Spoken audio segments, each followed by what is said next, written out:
Hi, I'm Liz, teaching from my studio Brazilian Yoga and Pilates in Los Angeles, and I'm about to show you Pigeon Pose. Pigeon Pose is a real crowd pleaser. People love it. The sense of open hips that you get from doing Pigeon Pose can be really great, especially for relieving lower back pain, because believe it or not, the hips and the lower back are connected. And it's something that sounds so obvious, but it's something that we forget often because we don't use these parts of our body as much as we should. So let's go ahead and get into Pigeon Pose. There are a million different variations on this pose. I should also say all the different styles of yoga have their own way of doing it. But I'm going to show you one that I think is safe for you to practice at home. So we're going to go ahead and have a block handy in case we need it. You may not need it, but this is going to be used to prop up one side of our bunda later. So let's go ahead and start in runner's lunge. You can take the knee off the floor and step back. You really want your hands to be flat and your foot to kind of line up with those guys as if it were a third hand. Inhale and breathe so you can really get a lot of space in the spine. Exhale and ground again through the feet. Now, taking a huge breath and slowly move that foot. We're working with the right foot now over towards the left wrist. What we want to try to do is keep the front leg at a right angle. This protects the knee. The other thing that we want to do is make sure that the foot is flat and not sickled, which was why we started off with runner's lunge. So slowly kind of ease down into it. Now, if it's hard for that hip to come in contact with the floor, what you're going to do is place the block there. So I'll show you with the block as well. So kind of rewind for a second, lift the knee and the hip, and then situate it right underneath. Whew.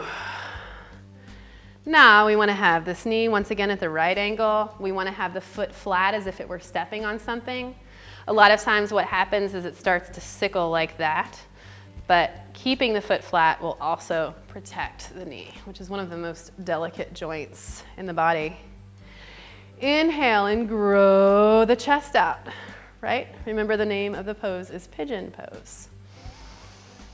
Take a huge breath, and if you feel so inclined, you'll slowly walk your hands forward. You can come to rest on the foreheads or on the forehead if you would like.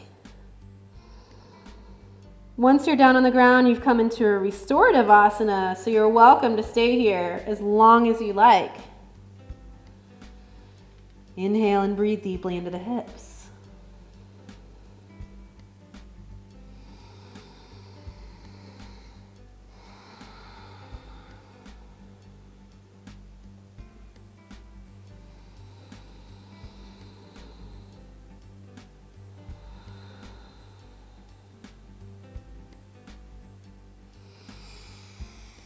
Whenever you're ready, inhale and walk the hands back toward the middle and slowly come off the block or off the floor.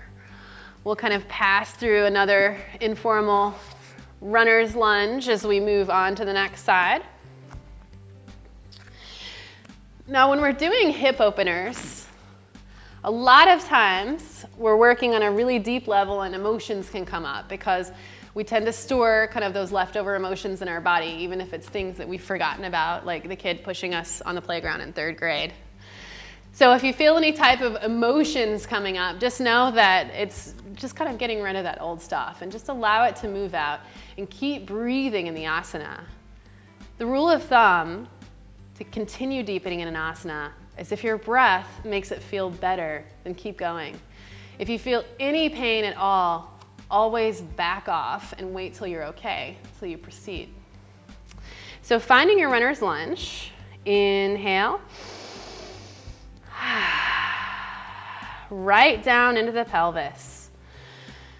We want the sense that our legs are kind of stretching away from each other, and the part where they connect is the pelvic floor. So go ahead and send your breath deep down into the pelvis as well. Take a huge breath, and if you're practicing with a block, go ahead and line it up as your landing pad. We're slowly going to move the left foot now over to the right wrist for pigeon on the other side. taking the outside of the hip to the block and leaving the front foot at a right angle. Now, if this right angle is evading you, it's fine to take an angle that's a little bit smaller and move it in. But the main thing is, once again, to keep that foot in the front as if it were stepping on a flat surface.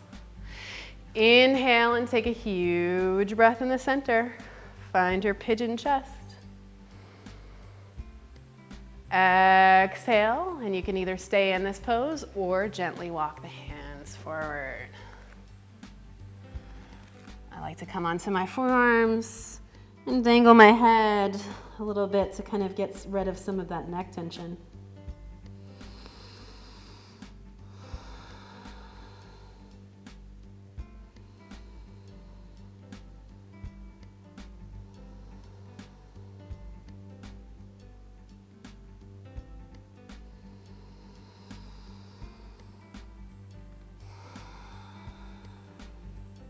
Now the video is about to get to end, so if you're in a place that feels really great and you found that sweet spot, stay there as long as you like. If you're on the ground, you're in a restorative pose, so you can just take 10 minutes there if you like. Whenever you're finished, come up on an inhale, slowly walking the hands in toward the torso and gently coming out of the pose. I'm Liz McDonald, teaching from my studio Brazilian Yoga and Pilates in Los Angeles. I've just showed you Pigeon pose, which is a fantastic way to open the hips and start alleviating some of that lower back pain. Thanks for watching.